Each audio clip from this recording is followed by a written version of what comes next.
शिवरात्रि के दिन करने का होता है।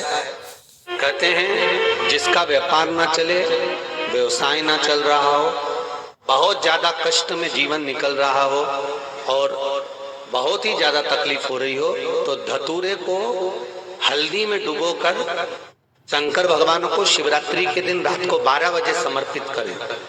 उस धतूरे को वापस उठा लाएं 5-10 मिनट के बाद, श्री शिवाय नमस्तुभ्यम बोलकर लाल कपड़े में उसको बांधकर व्यापार वाली जगह में कहीं पर भी उसको बांध दिया जाए।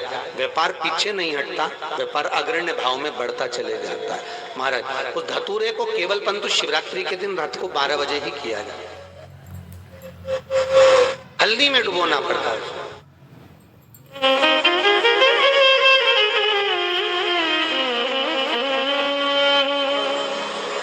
यही प्रमाण एक क्रम में और है महाराज जी। लिंग पुराण कहती है, मान लो किसी व्यक्ति को कोई एक भारी बीमारी हो गई, बड़ा रोग हो गया और वो रोग डॉक्टर कह रहा है कि ये ठीक नहीं होना है, बहुत तकलीफ उसमें है और कष्ट ही कष्ट है, वो ठीक नहीं हो रहा, दवाइयां लग रही, गोलियां खा रहे हैं। तो महाराज उसका भी वर्णन है। 7 धतूरे, कितने धतूरे लेना है? 7 धतूरे। कोई सी भी शिवरात्रि से मतलब महीने में एक बार शिवरात्रि आती है, प्रत्येक महीने आती है। किसी भी शिवरात्रि के दिन 7 धतूरे लेकर, एक धतूरे में मौली, लच्छा, नाड़ा लपेटकर चंद्रमौली भगवान का स्मरण कर उस मौली को लपेटकर 6 धतूरे में हल्दी लगाकर शंकर भगवान की जो जलाधारी है, जलाधारी में आपको पहले भी वर्णन किया है,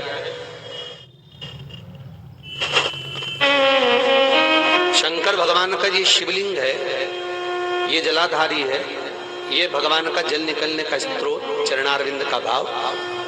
शिवलिंग जहां रखा हुआ है ये पार्वती जी का हस्त कमल, जो ये गोल भाग है ये पार्वती का हस्त कमल, जहां शिवलिंग रखा है। जहां से जल नीचे गिरता है उसके सीधे भाग में श्री गणेश जी महाराज का स्थान है, उसके उल्टे भाग में श्री कार्तिकेय जी का स्थान है। जलाधारी के सामने एक मोटी सी लाइन होती है, कहीं सांप बना होता है, कहीं स्थान बना होता है। जो मोटी सी लाइन है ये शंकर भगवान की सबसे छोटी लड़की अशोक सुंदरी का स्थान है। जलाधारी के ऊपर जो 3 टेकी लगी है ये भृगु ऋषि का, भृंगी गण का स्थान है।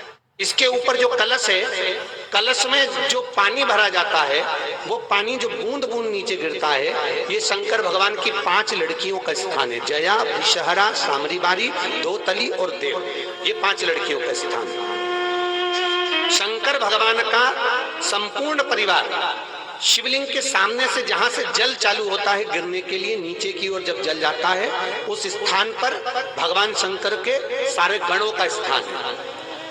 फिर जब जल बहकर सामने की ओर जाता है, जितनी दूर तक जल जाता है उतनी दूर तक भगवान शंकर के उस जल भाग को ग्रहण करने के लिए 33 कोटि देवताओं का स्थान है।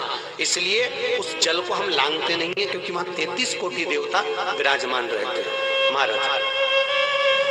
तो जो बीमारी डॉक्टर ने बता दी और बहुत बड़ा रोग हो गया और शरीर में कष्ट है, ठीक नहीं हो रहा, चाहे लीवर से जुड़ा हो, चाहे किडनी से जुड़ा हो, चाहे कैंसर से जुड़ा हो, और मान लो शरीर में कहीं गांठ भी हो गई है और वो मिटी नहीं रही हो, तो महाराज निवेदन है 7 धतूरे, एक धतूरे पर मौली लपेटकर वो शंकर जी के शिवलिंग के ऊपर चढ़ाना। 6 धतूरे, उसमें से एक धतूरा भगवान श्री गणेश जी का स्थान, दूसरा धतूरा श्री कार्तिकेय जी का स्थान, तीसरा धतूरा अशोक सुंदरी का स्थान। महाराज शंकर भगवान की जगदम्बा जी के हस्त कमल के ऊपर एक धतूरा, 5 एक धतूरा जहां से जल नीचे की ओर बहकर जा रहा हो, पानी जिस जगह से नीचे गिर रहा हो बिल्कुल वहीं पर एक धतूरा चढ़ा देना है। उस धतूरे को चढ़ाने के बाद वो धतूरा वापस लेकर आना है। अवधूतेश्वर महादेव का नाम लेकर या चंपेश्वर महादेव का नाम लेकर उस धतूरे को, जो बीमार व्यक्ति है उसका स्पर्श कराकर बेलपत्री के पेड़ के नीचे पटकवा देना है महाराज। धीरे धीरे रोग में आराम मिलना प्रारंभ हो जाता है, औषधियां धीरे धीरे समाप्त हो जाती हैं और व्यक्ति स्वस्थ हो जाता है। ये केवल शिवरात्रि के दिन ही होता, 12 महीने